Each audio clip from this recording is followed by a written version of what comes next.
The East Baton Rouge Parish Library believes that a thriving business community is good for us all. That's why we help entrepreneurs start businesses with tools like Gale Business Builder. Keep commerce rolling by providing access to computers, printers, and free Wi-Fi at 14 branch locations. Get a library card.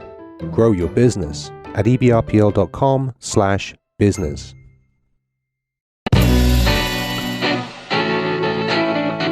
Started making beer at home and immediately fell in love with it. After like the day of my first batch of brewing, I was already thinking, can I do this for a living? Oh yeah, obsessed with it. He was totally consumed by it, and then looked at me one day and told me I was put on this earth to brew beer. And I was like, wow, that is such a bold statement. And if you can say that about anything, then you need to follow your dream and do it.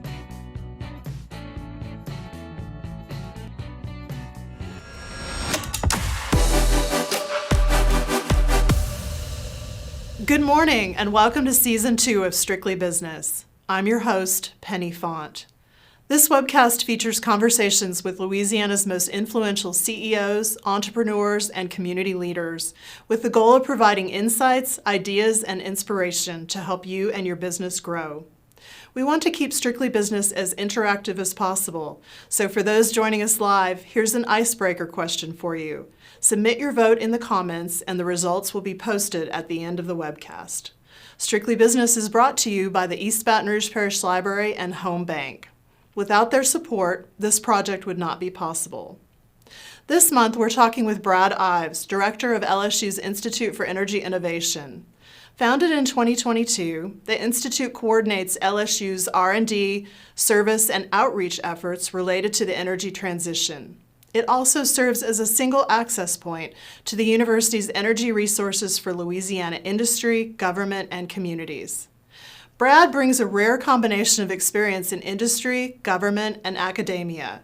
As Assistant Secretary for Natural Resources in North Carolina between 2013 and 2015, he drafted and negotiated the state's wind farm legislation, leading to the creation of its first wind farm. About 30 years earlier, he helped write Shell Chemical's mission statement while pursuing his bachelor's degree in political science and later his law degree at the University of North Carolina, Chapel Hill. Brad, welcome, and thank you so much for being with us. It's my pleasure, Penny. Glad to be here today. You are fairly new to Louisiana, and people are still kind of getting to know you. So I want to start by getting just a little more background on you beyond our introduction. Why did this particular role as director of the Louisiana Institute for Energy Innovation resonate with you? And from a personal standpoint, what do you want to achieve here? Those are great questions. I've been very focused on climate change really since the late 1990s and the early 2000s. And throughout my career, I've been looking for ways to make an enormous impact on that. And when I saw the job description for this position, I thought this was really it. You know, the opportunity to work with major oil and gas companies and petrochemical companies in a state like Louisiana that's been such a center for energy over the last 100, 150 years. It just seemed like the capstone thing for my career to come down here, work with these companies, work in an institution like LSU, and have the opportunity to make meaningful change. Well, we're very fortunate to have you. Talk to us about current sustainable energy initiatives in Louisiana and how they position the state in the global energy landscape. Well, I've been test marketing a catchphrase that I'm saying, Louisiana, the future of energy is here, and meaning that both in sense of time and sense of place. There is so much going on in Louisiana right now with federal money coming in from the CHIPS Act, the Infrastructure Act. We're starting to see massive impacts of that, and also along with strategic decisions that have been made by lots of corporate investors. So you've got things like the first solar plant that's going in on under construction in New Iberia that's going to be producing next generation solar cells. Things like methanol production in the northwestern part of the state. In addition to the things that are grabbing the headlines, like carbon sequestration, both from existing industrial applications, from making hydrogen, and then also from direct air capture. Offshore wind. I think a lot of people would be surprised to find the role that Louisiana companies have been playing in the offshore wind markets of the East Coast already. I believe 8 companies from Louisiana were heavily involved in the Block Island, Rhode Island offshore wind farm, which is the nation's largest right now. We're starting to see solar get adopted across parishes in Louisiana, but we're also seeing things like energy efficiency. I mean, that's going to be one of the key things is if we can avoid using energy, then that's going to be the best way to lower emissions as fast as possible. And then advanced recycling. I think that Exxon in particular has made some great strides in plastic recycling that's about to totally change that market globally. So those are a few things I'm sure we'll be talking about a lot more today as this conversation goes along. Lots of exciting projects indeed. Share with us the primary research areas of the LSU Institute for Energy Innovation and how do they align with current energy trends? Well, the Institute's still fairly new. I just came on at the end of October. Prior to that, we did our first round of research grants here at LSU. So we've got 10 projects funded over the next 2 years with $2.8 million. And those projects are fairly evenly split between carbon sequestration and solar. We're getting ready to start our second round of grant making, and we've identified 8 different areas that we're looking at, kind of across energy, recycling, efficiency, a lot of the things that I talked about that are going on in the state already, plus some additional areas of interest. So we'll be working with industries here in Louisiana to understand what problems they're facing, what opportunities they see, have LSU professors meet with them, have those professors go back to their laboratories, think about, and their offices in the case of social science, to think about what are the changes that need to happen, what's the research that could support that, what's the work that can be done. And we'll have a second round that will start funding in July after that process goes through. So initially very focused on 2 things, but starting to broaden out and look across the energy and policy spectrum. Well, the Institute really got to work right away in terms of research. Let's dive a little deeper. Talk to us about some of the projects that are currently underway at the Institute and maybe give us more of an exclusive glimpse into others to come.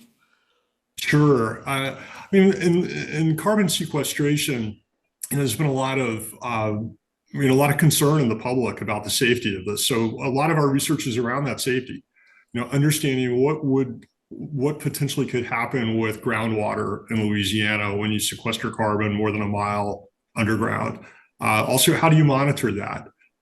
Things like fiber optic sensing that you put down wells, injection wells for carbon sequestration. So it's highly technical work, but the kind of thing that's going to lay the groundwork for us to make sure that things are done safely and that we can monitor that and know that for a fact. It's not going to be just telling people that something's going to be good and then walking away from it. It's like knowing long-term over 50 plus, maybe 100 years, how do you monitor what's happening? In the solar area, it's thinking about ways that solar can help us with storm resiliency. One fairly unique project is to look at wastewater treatment plants. Clearly, when you have a storm and those lose power, that causes a public health crisis. If you do not have sewage being processed in those plants, it's going to be discharged and be causing all kinds of water quality issues.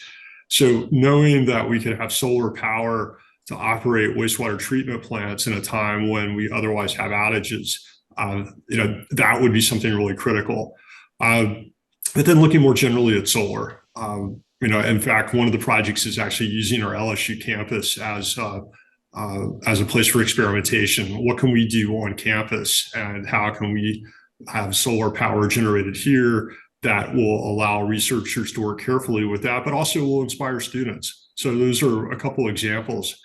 Going forward, we're in a conversation right now with a non-governmental group to potentially look at repurposing oil and gas workers for something called enhanced geothermal. This is one of the most promising technologies coming along. The idea with geothermal currently, you've got two different types of geothermal energy. One is what I call ground source heat pumps, where you put pipes underground and take advantage of the ambient temperature. These get used in some residential applications, a lot of commercial applications.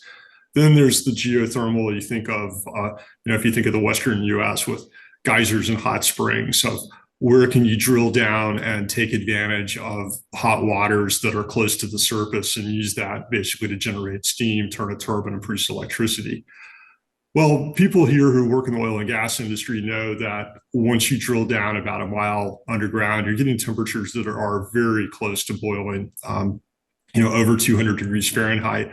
So enhanced geothermal is the idea of using oil and gas drilling technology to basically get deep enough to where you can create steam. And this provides a really promising future for renewables. One of the complaints about solar and wind is they're intermittent.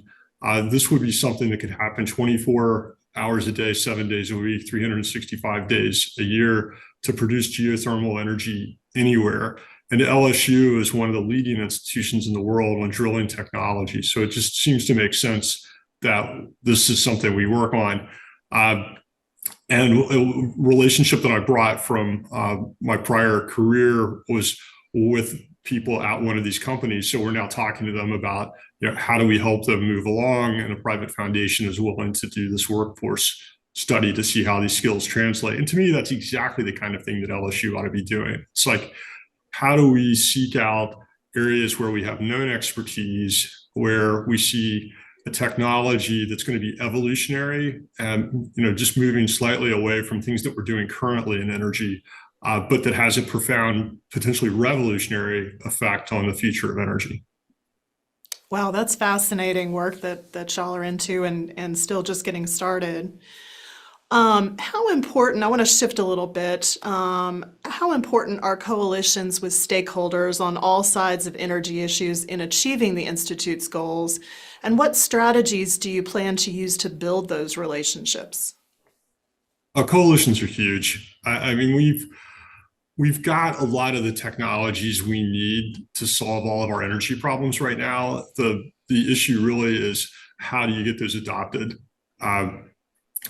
We're seeing opposition to solar and communities all across the U.S. It's not just Louisiana, and misinformation about that.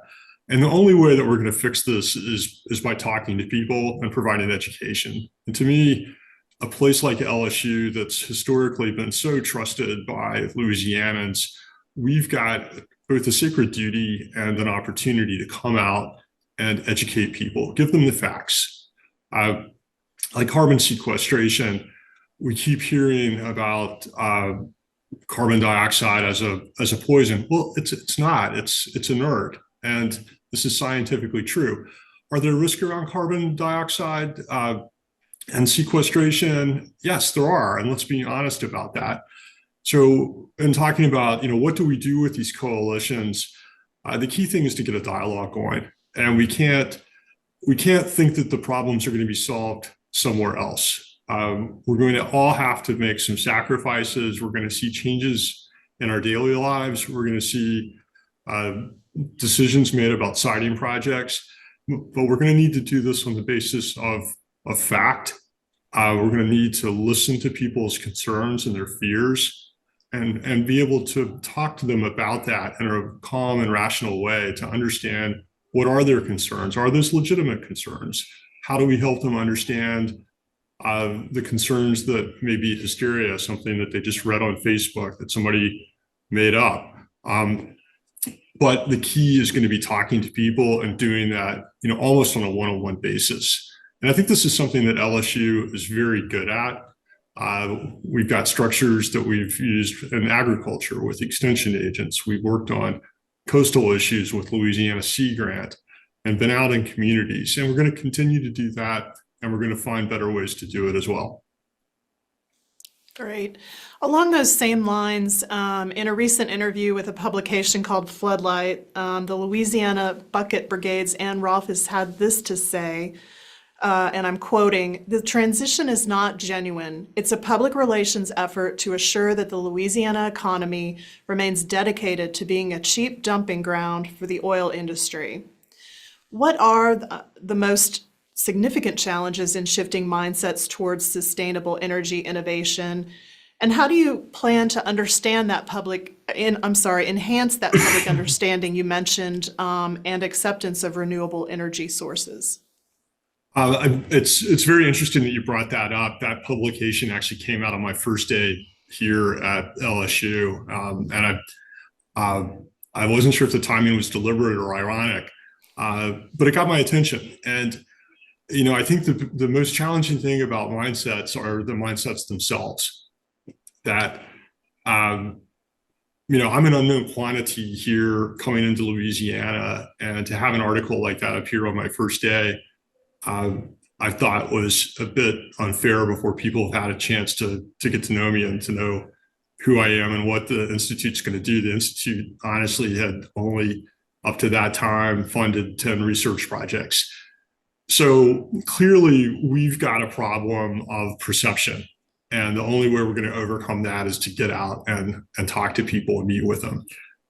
But talking and meeting and listening is not enough. We've got to deliver. And we've got 150 years of history here in Louisiana, where some bad things have happened. People have legitimate grievances, and I want to understand those. And I want to build a staff here that is capable of understanding those problems and finding a road to common ground.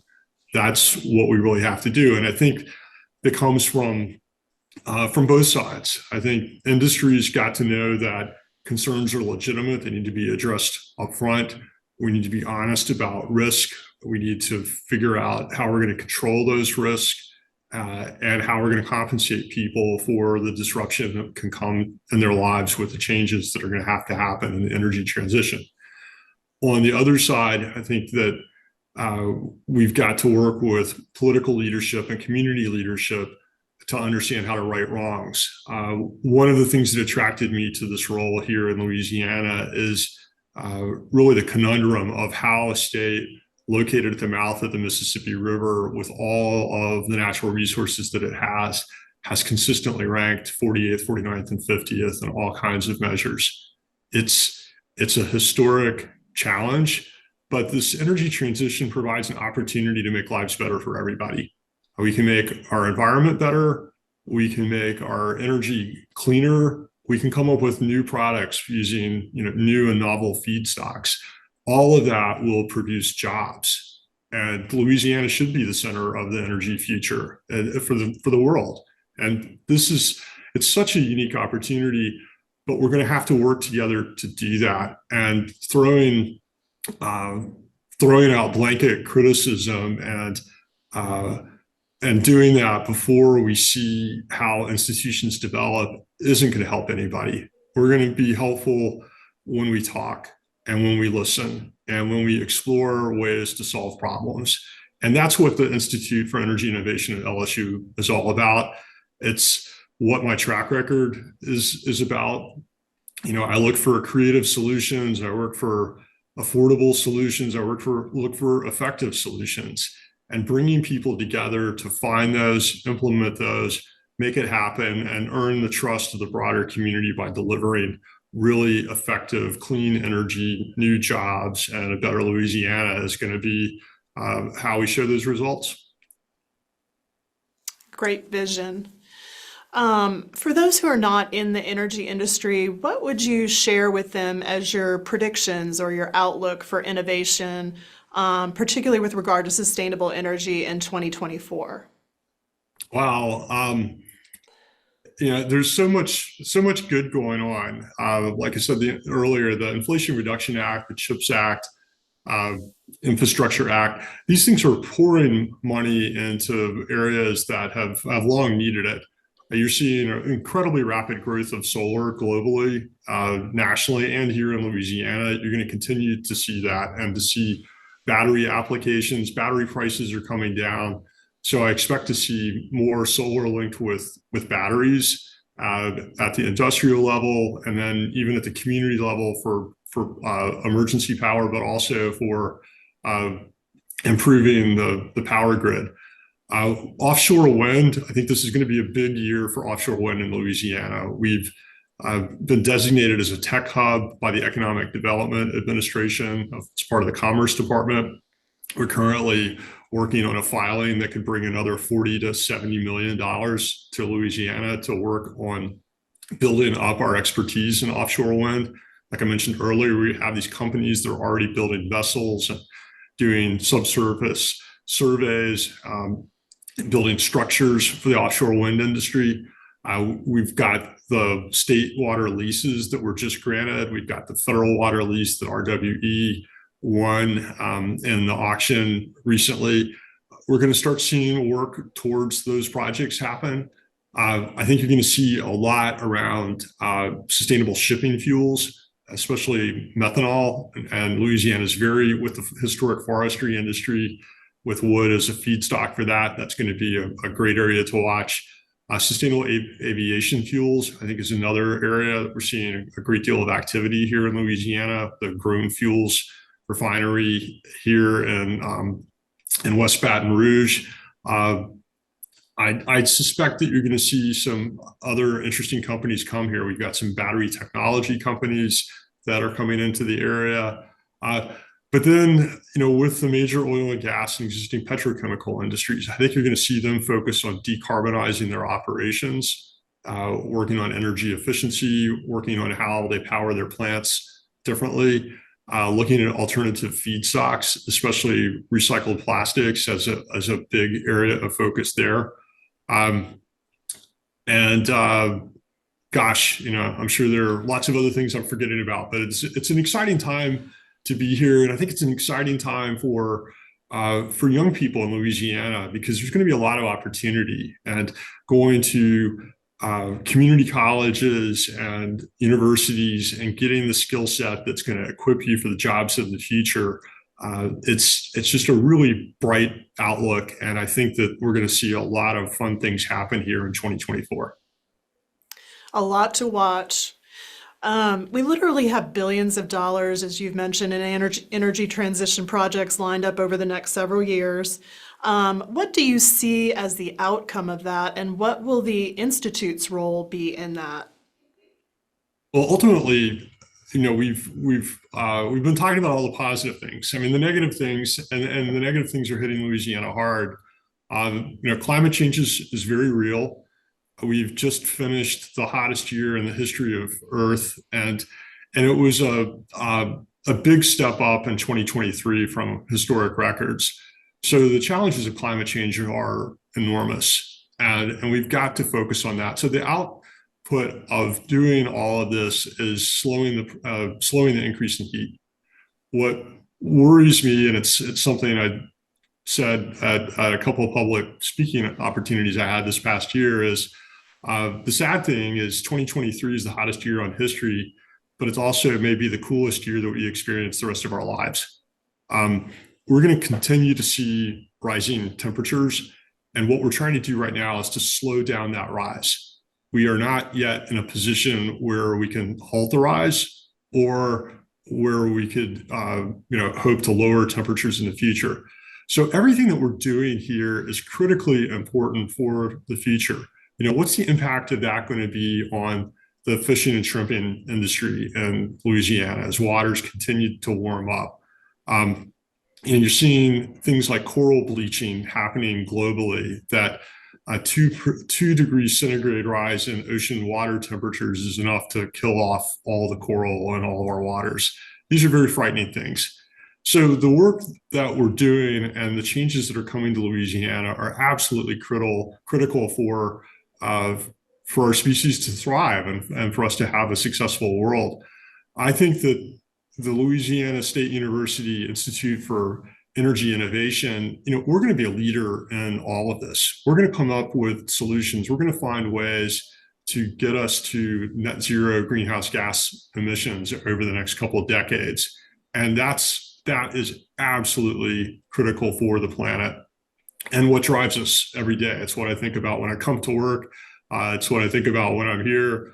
It's what we're talking to everybody about all the time. The good news out of all this is we're going to see lots of jobs created in Louisiana, and these are going to be exciting jobs. Bloomberg recently said that the fastest growing job in America, and it's going to have an average pay of $80,000, is wind turbine technician.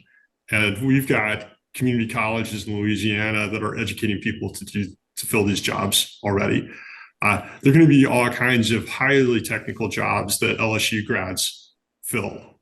Is it around enhanced geothermal drilling? Is it around next generation plastics recycling? Is it going to be in developing crops that can be planted along with solar panels and farms? And it's going to be very intriguing and fun things that do make the world a better place. So I think overall, there should be a lot of job creation in Louisiana. Louisiana is going to be a focal point of the energy transition. And I think it's our opportunity for the state to really reach a golden age of participation in the global economy and in global innovation. Very exciting.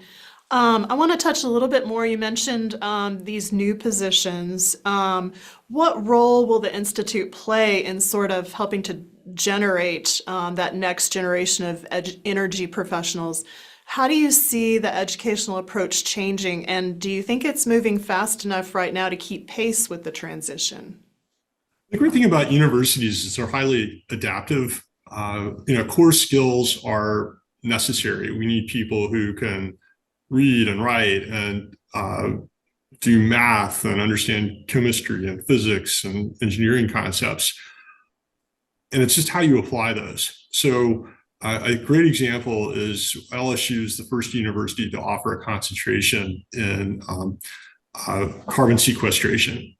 And this is a 17-hour program that's been added with financial support from Exxon and other major companies. To me, this is exactly what universities should be doing, and we're going to continue to look for opportunities like that. We're also contemplating ways that we can help graduates very quickly get up to speed. Should there be the Center for Energy Studies is considering like a 2-week boot camp to help people understand, as my good colleague Greg Upton puts it, electrons or molecules, and to know how to take what they've learned in the classroom and apply that to the needs that companies and government are going to have. So I think practical education is going to be a key. Working to make sure that we've got internships for our students, working to bring speakers from industry, from government, from environmental groups here to campus to talk to them about the real world problems that they see and the skills that are needed so that students, while they're here and still have the opportunity to take courses and to work with professors, can have that aha moment of, oh, wow, I need this set of skills. I could use this knowledge. I know there's a class on statistics or big data that would be really helpful to me to go out and help solve that problem. We need to have digital representations of hurricanes that we can use to test offshore wind equipment and existing oil and gas equipment. So we're going to need computer programmers, people who understand oceans in different ways.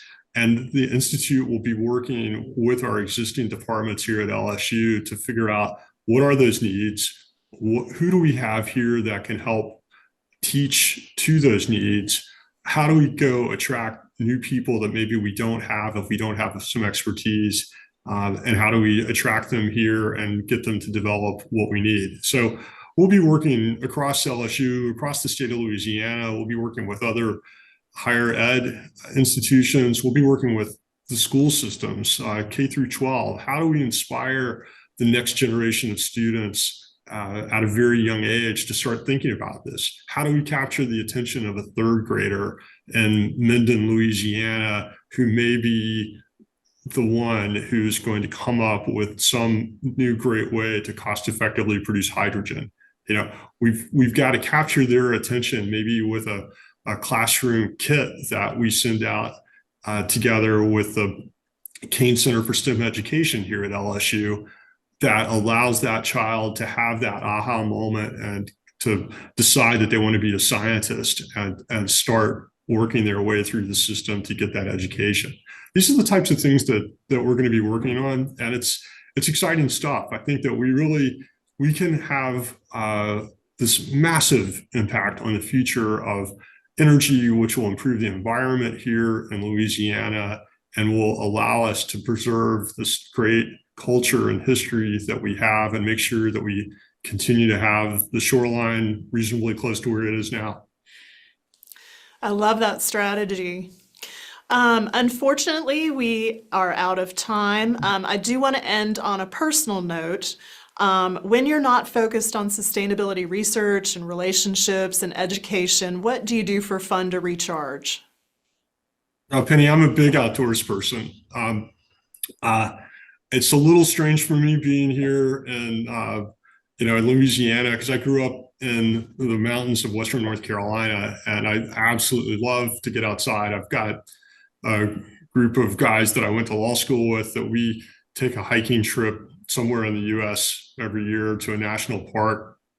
And I just relish those times. I keep a house in Western North Carolina, and I really enjoy getting there and going hiking with my adult children and friends. But here in Louisiana, my wife and I are starting to explore quite a bit. We've been getting our bikes out and walking along the levee. I don't know if I'm going to make it all the way from Baton Rouge to New Orleans at some point, but I'd love to do that. And I really look forward to exploring a lot of the towns and parishes across the state and getting to know Louisiana a lot better. It's a great place with a great culture, and we're just happy to be here. Well, we are happy to have you here. Thank you so much for making the time to join us today. We really appreciate it. It's my pleasure, Penny. Thank you for all that you do for Louisiana. And thanks also to our viewers for joining us today, as well as our sponsors, the East Baton Rouge Parish Library and Home Bank. Please join us again for the February 21st episode of Strictly Business. Until then, enjoy and make your day a great one.